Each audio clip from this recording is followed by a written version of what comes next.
ರಾಜ್ಯ ಬಿಜೆಪಿಯಲ್ಲಿ ರಾಜ್ಯಾಧ್ಯಕ್ಷ ಸ್ಥಾನಕ್ಕೆ ಫೈಟ್ ಜೋರಾಗಿ ನಡೀತಾ ಇದೆ. ಬಿವೈ ವಿಜಯೇಂದ್ರಗೆ ಶುರುವಾಯಿತು ಟ್ರಬಲ್ಲು. ವಿಜಯೇಂದ್ರ ಪುನರಾಯ್ಕೆಗೆ ತಟಸ್ಥ ಬಣದಿಂದಲೂ ಕೂಡ ವಿರೋಧ ವ್ಯಕ್ತ ಆಗುವಂತ ಸಾಧ್ಯತೆಗಳಿದೆ. ಭಿನ್ನರ ಬಳಿಕ ರಾಜ್ಯಾಧ್ಯಕ್ಷರ ಬದಲಾವಣೆಗೆ ತಟಸ್ಥ ಬಣದವರು ಕೂಡ ಪಟ್ಟು ಹಿಡಿದಿದ್ದಾರೆ. ನಿಜವಾಯಿತು ಯತ್ನಾಳ್ ರಮೇಶ್ ಜಾರಕಿಹೊಳಿಗ ಸ್ಟೇಟ್ಮೆಂಟ್. ಬಿಜೆಪಿ ರೆಬಲ್ಸ್ ಹಾದಿಯಲ್ಲೇ ಹೆಜ್ಜೆ ಹಾಕಿದ ತಟಸ್ಥ ಬಣ. ರೆಬಲ್ ನಾಯಕರೊಂದಿಗೆ ಕೈ ಜೋಡಿಸಿದ್ರ ಈ ತಟಸ್ಥ ನಾಯಕರು ಅನ್ನುವಂತ ಅನುಮಾನ ಕೂಡ ಈಗ ಹುಟ್ಕೊಳ್ತಾ ಇದೆ. ಜಿಲ್ಲಾಧ್ಯಕ್ಷರ ಘೋಷಣೆಯ ವೇಳೆ ತಟಸ್ಥರಿಗೆ ಮನ್ನಣೆ ಅನ್ನೋದು ಸಿಕ್ಕಿಲ್ಲ. ವಿಜಯೇಂದ್ರ ಏಕಪಕ್ಷೀಯ ನಿರ್ಣಯಕ್ಕೆ ನಾಯಕರುಗಳು ಕೆರಳಿ ಕೆಂಡುವಾಗಿದ್ದಾರೆ ಅನ್ನೋದು ಗೊತ್ತಾಗ್ತಾ ಇದೆ. ರೆಬಲ್ ಮತ್ತು ತಟಸ್ಥ ಬಣದಿಂದ ಹೈಕಮಾಂಡ್ಗೆ ಒತ್ತಡವನ್ನ ಹೇರುವಂತ ಪ್ರಯತ್ನ. ಒತ್ತಡಕ್ಕೆ ಮಣಿದು ವಿಜಯೇಂದ್ರಗೆ ಶಾಕ್ ಕೊಡುತ್ತಾ ಹೈಕಮಾಂಡ್ ಅನ್ನೋದು ಸದ್ಯಕ್ಕಿರುವಂತ ಒಂದು ಪ್ರಶ್ನೆ ಆಗಿದೆ. ನೋಡಿ, ರಾಜ್ಯಾಧ್ಯಕ್ಷರ ಆಯ್ಕೆ ವಿಚಾರಕ್ಕೆ ಸಂಬಂಧಪಟ್ಟಂತೆ ವಿಜಯೇಂದ್ರ ಅವರನ್ನು ಆಯ್ಕೆ ಮಾಡಲೇಬಾರದು ಅನ್ನುವಂಥದ್ದು ಡೇ 1 ಇಂದಲೂ ಕೂಡ ಯತ್ನಾಳ್ ಬಣದವರು ಹೇಳ್ತಾ ಇರುವಂತ ಮಾತು, ಒತ್ತಾಯ, ಒತ್ತಡ ಮತ್ತು ಅದಕ್ಕೆ ವಿರೋಧ ವ್ಯಕ್ತಪಡಿಸ್ತಾ ಇರೋದು. ಅದರ ಮಧ್ಯದಲ್ಲಿ ಬಿಜೆಪಿಯದಲ್ಲಿ 3 ಬಣ ಆಗ್ಬಿಟ್ಟಿದೆ. ಒಂದು, ವಿಜಯೇಂದ್ರ ಅವ್ರ ಜೊತೆಗೇ ಇರೋರು, ವಿಜಯೇಂದ್ರ ಅವರೇ ಅಧ್ಯಕ್ಷರಾಗಬೇಕು, ವಿಜಯೇಂದ್ರ ಅವರ ವಿರುದ್ಧವಾಗಿ ಮಾತನಾಡಬೇಡಿ ಅಂತ. ಇನ್ನೊಂದು, ವಿಜಯೇಂದ್ರ ಅವರ ಆಪೋಸಿಟ್ ಅಲ್ಲಿ ಇರುವಂತೆ ಯತ್ನಾಳ್ ಬಣ. ಅದ್ರ ಮಧ್ಯದಲ್ಲಿ ಒಂದಿದೆ ತಟಸ್ಥ ಬಣ ಅಂತ. ಆಚಿನೂ ಇಲ್ಲ ಈಚಿನೂ ಇಲ್ಲ, ಮಧ್ಯದಲ್ಲಿ ನೋಡ್ತಾ ಇದ್ದಾರೆ. ಏನೇನಾಗುತ್ತೆ ನೋಡ್ಬಿಡೋಣ, ಈಗ ಸಹವಾಸಕ್ಕೂ ಹೋಗೋದು ಬೇಡ ಅಂತ. ಆದರೆ ಇಲ್ಲಿವರೆಗೂ ತಟಸ್ಥವಾಗಿದ್ದಂಥ ಬಣದವರಿಗೂ ಕೂಡ ಈಗ ಅಸಮಾಧಾನ ಇದೆಯಂತೆ.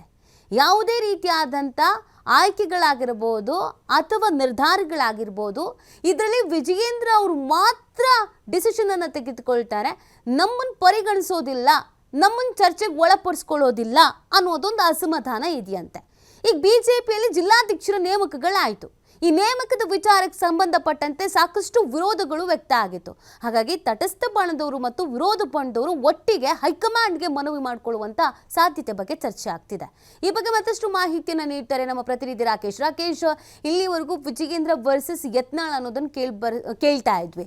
ಬಟ್ ಕೆಲವರು ಯಾವ ವಿಚಾರಕ್ಕೂ ಹೋಗೋದು ಬೇಡ ಅಂತ ತಟಸ್ಥರಾಗಿದ್ರು. ಅವ್ರಗಳಿಗೂ ಕೂಡ ವಿಜಯೇಂದ್ರ ಅವ್ರ ಮೇಲೆ ಒಂದು ಅಸಮಾಧಾನ ವ್ಯಕ್ತ ಆಗ್ತಾ ಇದೆ ಅಂತ.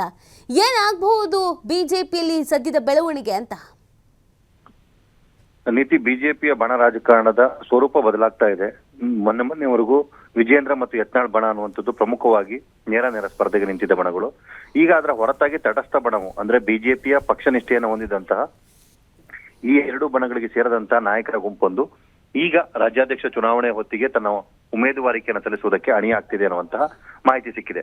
ಅಂದ್ರೆ ಬಿಜೆಪಿ ವಲಯದಲ್ಲಿನ ಕಿತ್ತಾಟಗಳನ್ನು ನೋಡಲಾರದೆ ಪಕ್ಷದ ಪರಿಸ್ಥಿತಿಯನ್ನು ಸುಧಾರಿಸುವಂತ ನಿಟ್ಟಿನಲ್ಲಿ ನಾವು ಅಗತ್ಯ ಕ್ರಮವನ್ನು ಕೈಗೊಳ್ಳಬೇಕು ಅನ್ನುವಂತ ಯೋಚನೆಯಲ್ಲಿ ಈ ತಟಸ್ಥ ಬಣ ರಾಜ್ಯಾಧ್ಯಕ್ಷರ ಹುದ್ದೆಯಲ್ಲಿ ತನ್ನ ಸ್ಪರ್ಧೆ ಮಾಡುವುದರ ಬಗ್ಗೆ ಚರ್ಚೆಯನ್ನು ನಡೆಸಿದೆ.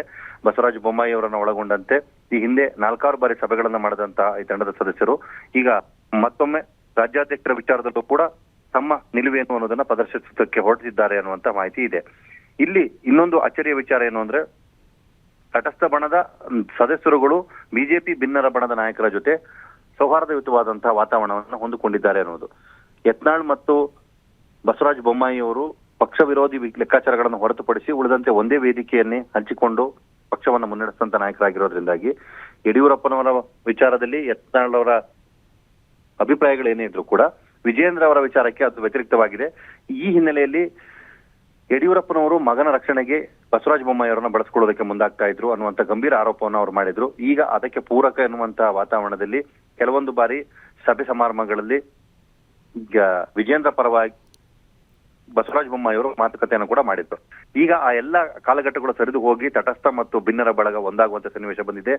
ಆ 2 ಬಣದ ನಾಯಕರು ಒಟ್ಟಾಗಿ ಸೇರಿಕೊಂಡು ಹೈಕಮಾಂಡ್ ನಾಯಕರಿಗೆ ಪತ್ರವೊಂದನ್ನು ಬರೆದಿದ್ದು ಅಲ್ಲಿ ರಾಜ್ಯಾಧ್ಯಕ್ಷ ಹುದ್ದೆಗೆ ಸ್ಪರ್ಧಿಸಲು ಯಾರ್ಯಾರು ಅರ್ಹರಿದ್ದಾರೆ ಅನ್ನುವಂತ ಒಂದು ಪಟ್ಟಿ ಕಳಿಸಿದೆ. ಆ ಪಟ್ಟಿಯಲ್ಲಿ ವಿಜಯೇಂದ್ರ ಅವರ ಹೆಸರನ್ನೇ ಕೈಬಿಟ್ಟು ಕಳಿಸಿರುವುದು ಹಲವಾರು ಚರ್ಚೆಗೆ ನಾಂದಿಯನ್ನು ಹಾಡಿದೆ. ಅಂದ್ರೆ ಅಧಿಕೃತವಾಗಿ ಈ ಪತ್ರ ಬಿಡುಗಡೆ ಆಗದಿದ್ರು ಕೂಡ ಮೂಲ ಮಾಹಿತಿಗಳ ಪ್ರಕಾರ ವಿಜಯೇಂದ್ರ ಅವರಿಗೆ ಪರ್ಯಾಯವಾಗಿ ನಾಯಕತ್ವವನ್ನು ಬೆಳೆಸುವ ಅನಿವಾರ್ಯತೆ ಇರೋದ್ರಿಂದಾಗಿ 5ಕ್ಕಿಂತ ಹೆಚ್ಚು ಮಂದಿ ಹೆಸರನ್ನ ಅಲ್ಲಿ ಶಿಫಾರಸು ಮಾಡಿ ಇವರಲ್ಲೊಬ್ಬರನ್ನ ರಾಜ್ಯಾಧ್ಯಕ್ಷ ಚುನಾವಣೆಯಲ್ಲಿ ಪಕ್ಷದ ಅಭ್ಯರ್ಥಿಯನ್ನಾಗಿ ಮಾಡಬೇಕು ಅನ್ನುವಂತಹ ಮನವಿಯನ್ನ ಈ ತಂಡ ಮಾಡಿದೆ ಅನ್ನುವಂಥದ್ದು ಅಪ್ಡೇಟ್ ನೀತಿ.